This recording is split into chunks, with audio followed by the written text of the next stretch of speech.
gente trocar algumas reflexões do Evangelho e muito me alegra estar falando sobre esse tema, trabalhadores do Senhor, que se encontra no capítulo 20 do Evangelho, Trabalhadores da Última Hora. É a última mensagem que encerra esse capítulo e é direcionado a todos aqueles que pretendem se intitular como trabalhadores de Jesus, como então denominados os cristãos. E não é só para os espíritas, mas também para nós, que nos intitulamos como os trabalhadores da última hora, que veio esclarecer e dar todo o significado, relembrar, como diz no Evangelho, os ensinamentos de Jesus. Então, essa lição especialmente para nós que pretendemos ser esses trabalhadores da última hora e vivenciar os ensinamentos do Cristo. Para a gente começar, eu vou ler, às vezes o pessoal não gosta, mas eu acho que a lição tem tanta coisa que vale a pena a gente ler ela inteirinha, ela curtinha, para depois a gente refletir sobre ela. Então é uma mensagem que é do Espírito da Verdade. Foi passada para Allan Kardec em Paris, 1862. Chegastes no tempo em que se cumprirão as profecias referentes à transformação da humanidade. Felizes serão os que tiverem trabalhado o campo do Senhor com desinteresse e movidos apenas pela caridade. Suas jornadas de trabalho serão pagas ao cêntuplo do que tenham esperado. Felizes serão os que houverem dito a seus irmãos: trabalhemos juntos e unamos os nossos esforços, a fim de que o Senhor, na sua vinda, encontre a obra acabada. Porque a esses o Senhor dirá: vinde a mim, vós que sois bons servidores, vós que soubestes calar os vossos melindres e as vossas discórdias, para que a obra não sofresse.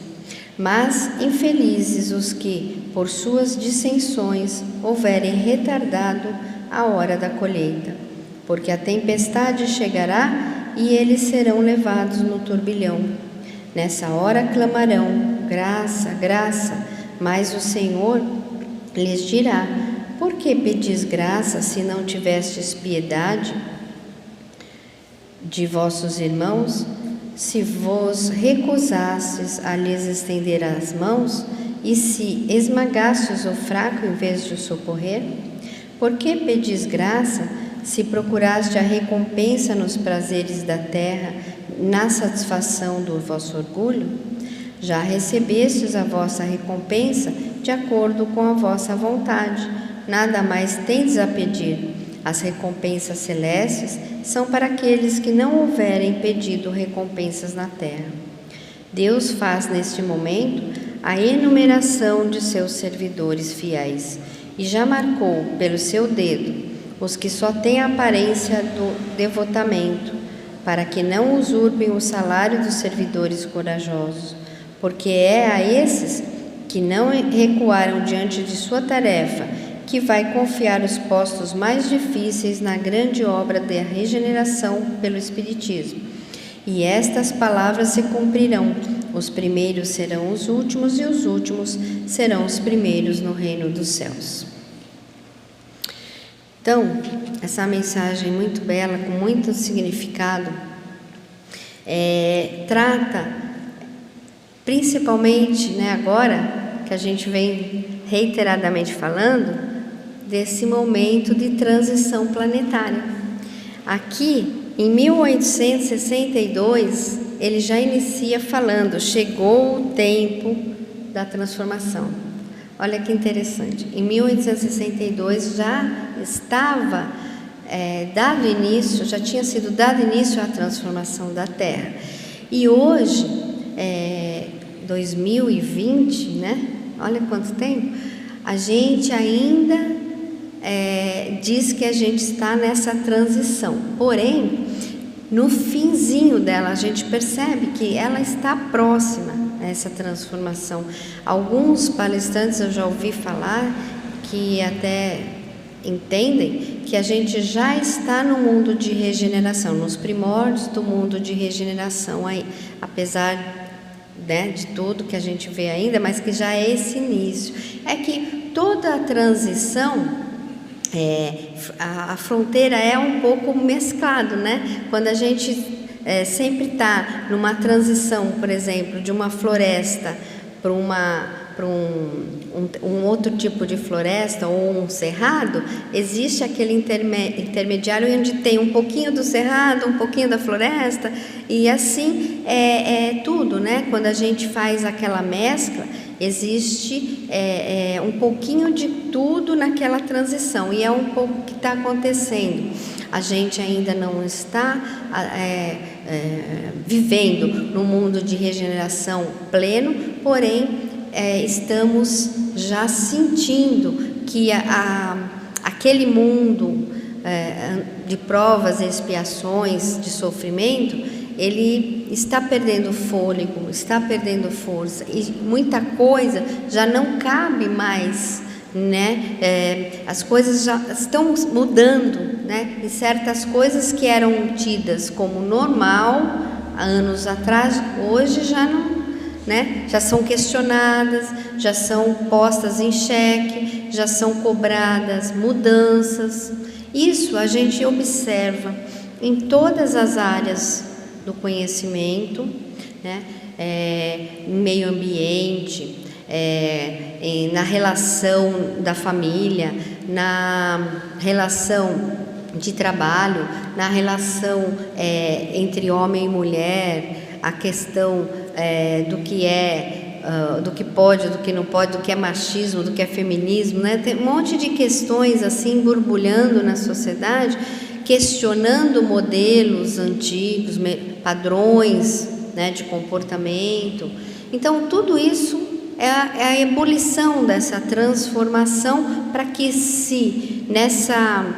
nesse caldeirão, né, aquelas coisas que ainda não cabem mais para o mundo de regeneração sejam diluídas e sobre ali, naquele caldo, né, que a gente vai extrair desse caldeirão, somente as coisas positivas, somente as coisas importantes para a vivência no mundo de regeneração. Então, aqui ele já dizia isso. E estamos então nessa transformação.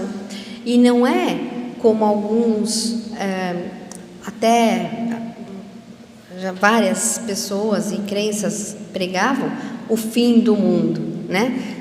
Como vem há tempos, primeiro falavam-se que era no ano 2000, depois era 2012, né? E antes também já tinha, eu lembro eu de pequeno falarem que em 1971 ia acabar o mundo, né? Quando eu era criança, eu recordo disso. Veio um senhor na porta da minha mãe pregar lá, nem sei que doutrina que era, mas ele falava na época que 1971 ia acabar o mundo, né? Então, assim, acho que vários anos falou-se de acabar o mundo.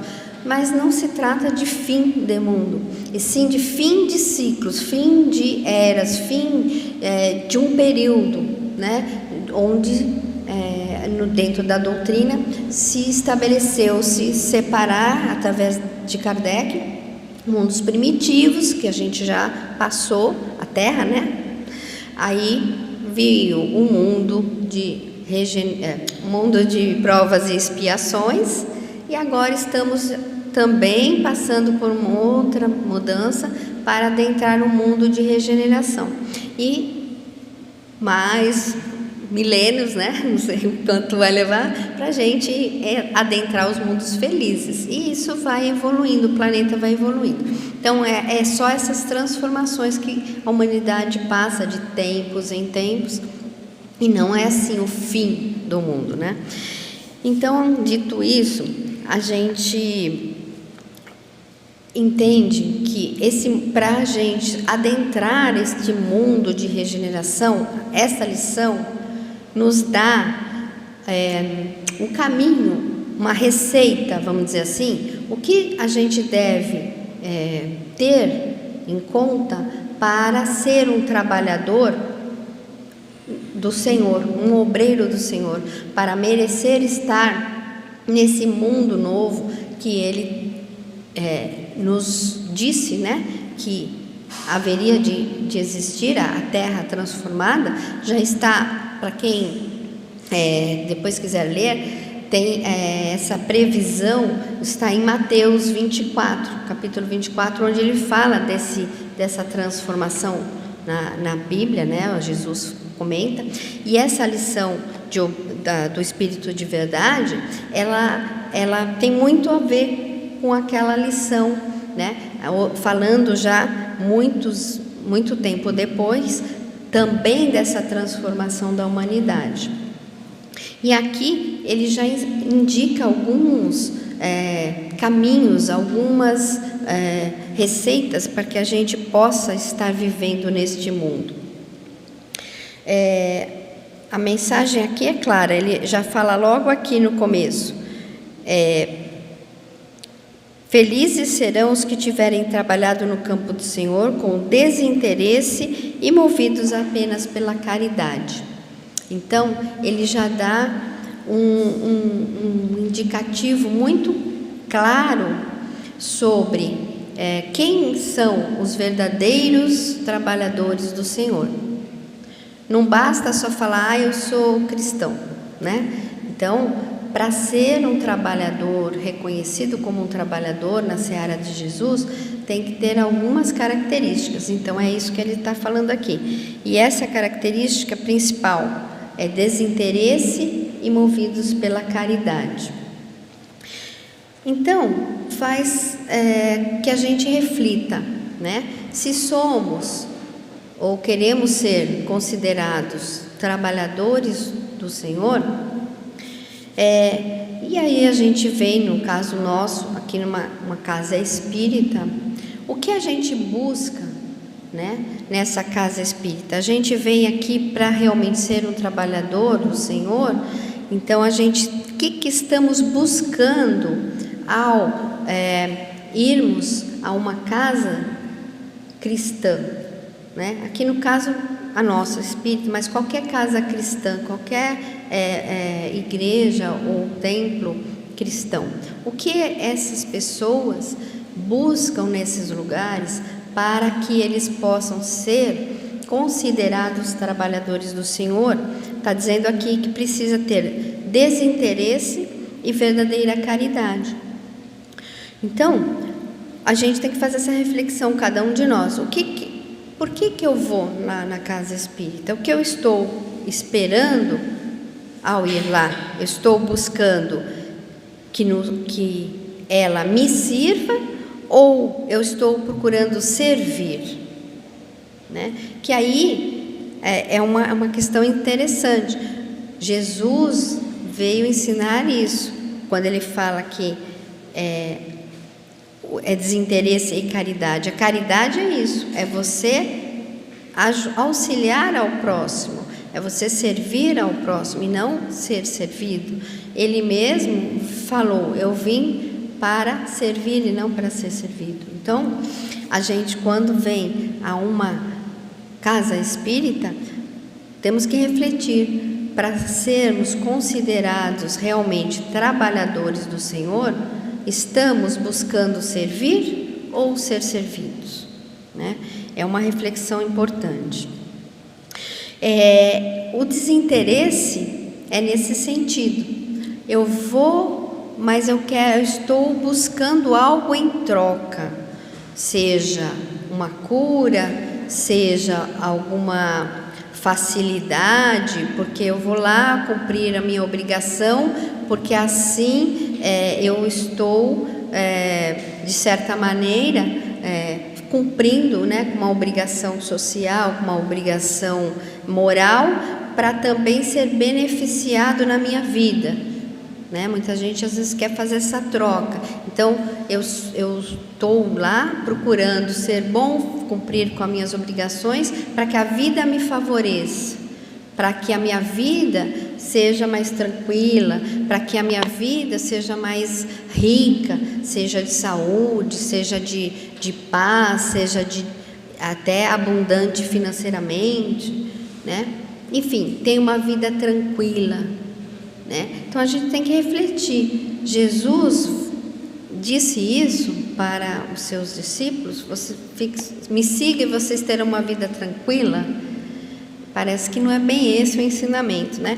Então a gente tem que refletir mais, nos dedicar mais, porque como ele fala aqui, nessa seleção do joio e do trigo, ele vai separar aqueles que realmente trabalharam com desinteresse e dedicação e buscaram seguir os seus ensinos de verdade, e aqueles que só tinham a aparência, né? Como ele fala aqui, né? Que só não vão usurpar o lugar daqueles que realmente se esforçaram, se dedicaram, né? Esses que só quiseram conservar uma aparência de devotamento. Então não vai servir para enganar a Deus e nos remeter a esse mundo regenerado. Aí ele fala também nesse texto sobre a união em torno do trabalho, né? Que então é o foco na obra, foco no trabalho, né? E para isso, calar o ciúme, calar as discórdias, para não retardar a colheita. Então, é muito sério isso aqui para a gente pensar. Muitas vezes, a gente está objetivando, né, atender aos nossos próprios interesses. Está ligado com o de cima, é tudo muito interligado. Nosso próprio interesse, né? E aí a gente só vai ou só realiza aquela tarefa se ela atende o meu interesse. Se não está de acordo com o meu interesse, eu não vou. Ou eu deixo de ir, eu começo aí no trabalho, num trabalho que a casa propõe, seja ele qual for. Aí eu começo a ver, não gosto daquela pessoa, não sei, ali aconteceu tal coisinha que me melindrou, aconteceu não sei o quê, e aí eu deixo de ir, porque não está me agradando, porque não está sendo aquilo que eu buscava. E aí está totalmente ligado àquela primeira reflexão: o que buscamos? Buscamos o nosso interesse, buscamos atender a nós mesmos, ou buscamos atender a obra, atender a caridade, atender o auxílio ao irmão, né? Então essas reflexões todas têm que estar sempre frescas em nossa mente, para que a gente não deixe que essas coisinhas pequenas que acontecem em todo lugar, na casa espírita também não foge a regra, acontece no lar, acontece no trabalho, acontece aqui também. Aqui que eu falo, casa espírita, na nossa, em todas as outras casas espíritas, tenho certeza que é a mesma coisa. Onde tem ser humano, existem essas picuinhas, ou esses desentendimentos, ou alguma coisa que não vai bem, né? E aí é onde cabe aquele que realmente está indo, buscando ser um obreiro do Senhor, trabalhar em si, né? Essas desavenças, essas inconformações, essas discordâncias, a comunicação, né? A contenção desses ciúmes, dessas discórdias. Para quê? Com o objetivo que o trabalho não pereça. O trabalho é mais importante, porque muitas vezes vai desmotiva aí um sai, dali a pouco o outro sai, aí o trabalho às vezes sucumbe, porque os trabalhadores não souberam se unir trabalhar em equipe, se respeitarem, se tolerarem e se amarem. Porque Jesus falou: meus seguidores serão reconhecidos por muitos se amarem. Então, é parte do amor, da caridade, a gente fazer da convivência, né, um local, um momento onde é propício o crescimento, a evolução pessoal, do grupo, da casa, né? Tudo num conjunto. Porque muitos vêm na casa, às vezes, um momento de entretenimento. Eu vou lá porque eu gosto de ver palestra, ou eu gosto quando tem um chá beneficente, um evento tal, eu acho legal aquela confraternização, ou seja, momentos de festa, vamos dizer assim, e é isso que ele parece que põe como prioridade, né? Quando não ocorre mais aquilo que chama mais atenção, ele deixa de vir por não ter interesse mais, que não acontece mais aquele momento que era o que mais chamava ele para vir, né? E quando na verdade o objetivo tem que ser outro. O objetivo é a caridade, o trabalho no bem, né? O trabalho com desinteresse, como diz. Então, o foco tem que ser em outro lugar. Se a gente vem por outros motivos, sem ser esse, qualquer coisa que acontece, nós desistimos e deixamos de vir. A convivência é um fator que enriquece muito as relações. O que faz com que a gente cresça, com que a gente evolua, é justamente essa convivência, principalmente com o diferente, porque é muito fácil conviver com quem concorda com a gente o tempo todo, pensa igual a gente, né? E não tem conflito algum. A gente também não cresce, porque a gente está ali na zona de conforto, né? Não tem nenhum conflito. E justamente as diferenças servem para isso, para que a gente repense, para que a gente reflita e com isso a gente cresça. E é saudável, mas não brigas, mas a discussão saudável de ideias para chegarem num acordo, numa melhor posição, é super saudável. E não buscar uma uniformização de todos pensarem tudo igualzinho, porque isso estagna a evolução do ser humano. E a convivência é que revela quem a gente é. Essa convivência com o outro é que faz com que nos revelemos, porque se fosse motivo de evolução o isolamento, não viver em sociedade, convivência com os demais, né? Bastava você se isolar do mundo, você viraria um espírito de luz, alcançaria a pureza, né? Só que não é assim. A gente só consegue adquirir a verdadeira evolução e pureza na convivência, porque é aí nessa convivência que vamos ser testados, né? Vamos testar, temos paciência mesmo, né? Porque a gente pode achar que tem, mas se apresenta uma situação, aí que a gente vai provar se a gente é paciente mesmo ou não, né? E outras virtudes. Então, sem essa convivência, sem o outro, a gente não consegue expor as nossas dificuldades nem as nossas virtudes. É no momento da convivência que a gente expõe que a gente é de verdade. E o trabalho com o Cristo passa por esse processo de harmonização dos diferentes. Basta a gente olhar os apóstolos, que Jesus, os 12, não eram todos iguais. Ele não escolheu 12 igualzinhos, assim, são todos iguaizinhos. Não. Todos eles, cada um com a sua característica, cada um com a sua personalidade, únicos, um diferente do outro.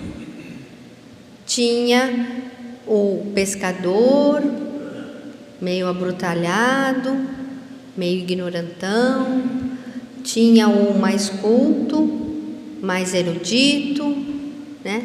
E tinha o que gostava de contas, de números, de cálculos, tinha de todos os tipos, né? Então, ele conviveu com os diferentes e harmonizou aqueles 12 para seguir a ele. Por isso que na obra de Cristo não tem como você querer ser um obreiro do Senhor sem conviver e tolerar e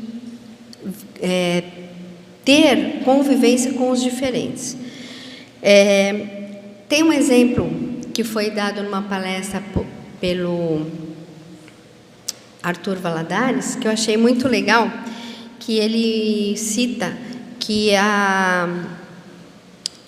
essa convivência em Cristo, Paulo chamava de comunidade, né? Quando ele pregava, então ele falava que era convivência em comunidade, que os cristãos lá no início tinham que conviver. E essa comunidade ele comparava com um corpo, onde a cabeça representa Jesus e todos os outros membros deste corpo, né, representam todos os seguidores, cada um com as suas habilidades, cada um com a sua forma de ser, mas todos ligados com um objetivo único, que é seguir a cabeça, né, que é Jesus. Então, a unificação se dá em Jesus. Ali tem que acabar e acaba todas as desavenças, todos os desentendimentos. Jesus é onde nos unimos, é o ponto de união. E como no corpo, né, ele comparando essa comunidade, é importante ter a perna que vai levar a gente para algum outro, movimentar para outros lugares, as mãos para trabalhar, os olhos para ver, né? Os ouvidos para ouvir, cada um com a sua função, né? E aí, mas trabalhando em harmonia, porque o objetivo é manter o corpo em funcionamento, em movimento, né? E é isso que a gente tem que comparar dentro da doutrina. O objetivo maior é justamente a obra, né? É manter vivo a obra de Jesus. E como disse no final da lição, para quando ele voltar, que ele encontre a obra acabada e não inacabada por conta de desavenças, de dissensões, né? Que não sejamos nós o motivo de atrapalhar a continuidade e o término da obra de Jesus. É isso que ele espera dos seus trabalhadores fiéis e daqueles que se denominam trabalhadores de Jesus, trabalhadores do Senhor. Isso é o entendimento que eu gostaria de compartilhar com vocês dessa lição. E para encerrar, eu queria ler também essa lição do livro Fonte Viva, que eu acho que exemplifica também muitas coisas que a gente deve eliminar, que na verdade simboliza, no final das contas, o orgulho de cada um de nós, para a gente abrir mão desse orgulho, de personalismos, de individualidades e tal, para cooperar com a continuidade da obra. E essa lição fala um pouco disso. Também é um texto que Emmanuel comenta de Paulo, que chama A Cortina do Eu. Porque todos buscam o que é seu e não o que é do Cristo Jesus. É uma fala de Paulo a Filipenses. Então é isso que a gente está falando aqui. Os obreiros do Senhor devem buscar o que é de Cristo Jesus e não o que é seu. Então essa é o resumo aqui do que eu tentei passar para vocês. Espero que eu consiga, nessa lição, sintetizar tudo isso. Em verdade, estudamos com o Cristo a ciência divina de ligação com o Pai, mas ainda nos achamos muito distantes da genuína comunhão com os interesses divinos. Por trás da cortina do eu, conservamos lamentável cegueira diante da vida. Examinemos imparcialmente as atitudes que nos são peculiares nos próprios serviços do bem, de que somos cooperadores e iniciantes, e observaremos que mesmo aí, em assuntos da virtude, a nossa percentagem de capricho individual é invariavelmente enorme. A antiga lenda de Narciso permanece viva em nossos mínimos gestos, em maior ou menor porção. Em tudo e em toda parte, apaixonamo-nos pela nossa própria imagem. Nos seres mais queridos, habitualmente amamos a nós mesmos, porque se demonstram pontos de vista diferentes dos nossos, ainda mesmo quando superiores aos princípios que esposamos, instintivamente enfraquecemos a afeição que lhes consagrávamos. Nas obras do bem a que nos devotamos, estimamos acima de tudo os métodos e processos que se exteriorizam do nosso modo de ser e de entender, porquanto, se o serviço evolui ou se aperfeiçoa, refletindo o pensamento de outras personalidades acima da nossa, operamos quase sem perceber a diminuição do nosso interesse para com os trabalhos iniciados. Aceitamos a colaboração alheia, mas sentimos dificuldade em oferecer o concurso que nos compete.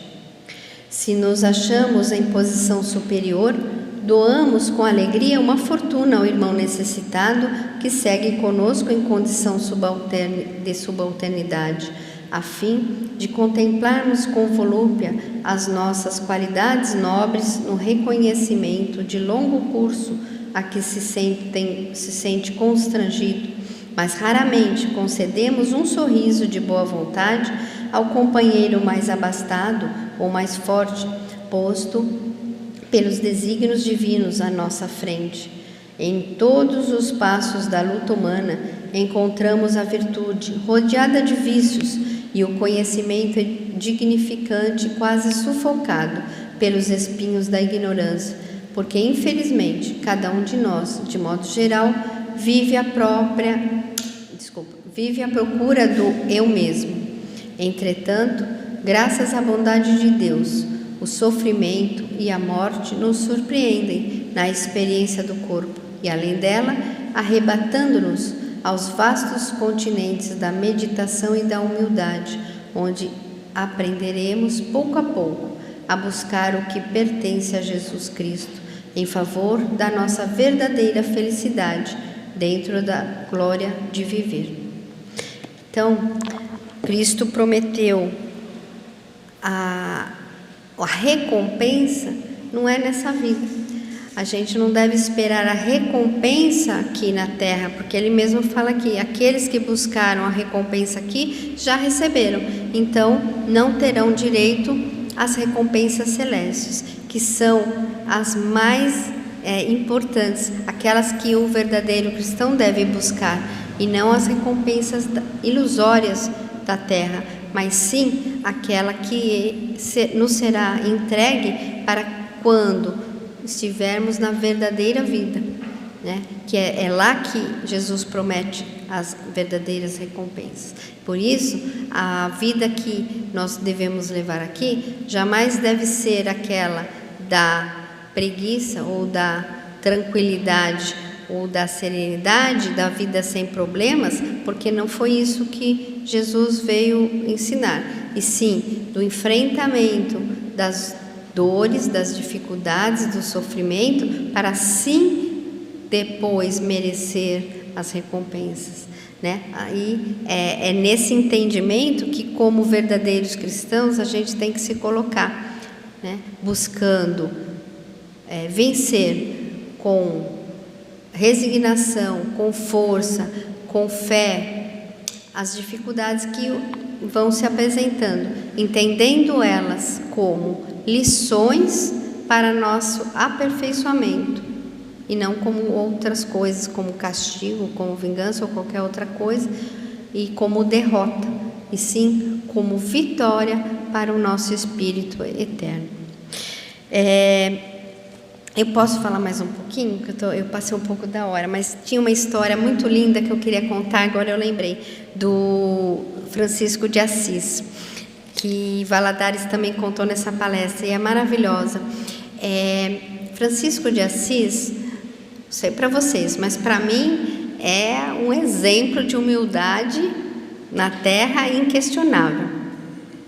E teve um momento da vida dele, isso me marcou bastante, por isso que eu queria compartilhar com vocês, que ele fundou lá, né, a Ordem Franciscana, foi bastante gente acompanhando ele e tal, e aquilo foi crescendo, aquele movimento, e as pessoas, e como as pessoas tinham ideias, foram direcionando aquele movimento, discutindo, né, coisas que eles entendiam que devia existir. E Francisco começou a ficar incomodado, porque eles estavam dando uns direcionamentos que não eram do agrado dele, porque para ele, um franciscano, ele não tinha que ter um templo, ele tinha que viver na rua, ele tinha que não possuir bens nenhum e tal, ele tinha toda uma filosofia, e os outros já queriam fazer outra coisa, já queriam fazer um templo, já queriam mudar tudo, e ele começou a ficar inconformado com aquilo